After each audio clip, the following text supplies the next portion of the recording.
4 ತಿಂಗಳ ಹಿಂದೆ ಆಡಿನ ಮರಿಯನ್ನ ರಕ್ಷಿಸಲು ಹೋಗಿ 2 ಕಾಲು ಕಳೆದುಕೊಂಡಿದ್ದ ಯುವಕನೋರ್ವ ಮೃತಪಟ್ಟಂತಹ ಘಟನೆ ಜೋಕಟ್ಟೆಯಲ್ಲಿ ನಡೆದಿದೆ.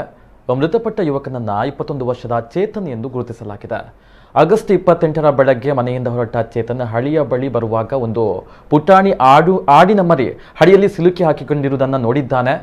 ಜನರೆಲ್ಲರೂ ಆಡಿನ ಮರಿಯನ್ನ ಕಂಡರೂ ತಾವಾಯಿತು ತಮ್ಮ ಕೆಲಸವಾಯಿತು ಅಂತ ಹೋಗ್ತಾ ಇದ್ರು. ಆಡು ಮರಿಯು ಹಳಿಯಿಂದ ತನ್ನ ಕಾಲನ್ನ ಬಿಡಿಸಿಕೊಡಲು ಒದ್ದಾಟವನ್ನ ಮಾಡ್ತಾ ಇತ್ತು. ಅಷ್ಟರಲ್ಲಿ ಅದೇ ಹಳಿಯಲ್ಲಿ ವೇಗವಾಗಿ ರೈಲು ಬಂದಿದೆ. ಕೂಡಲೇ ಆಡಿನ ಸಹಾಯಕ್ಕೆ ಧುಮುಕಿದ ಚೇತನ್ ಆಡು ಮರಿಯನ್ನ ರಕ್ಷಣೆ ಮಾಡಿದ್ದಾರೆ.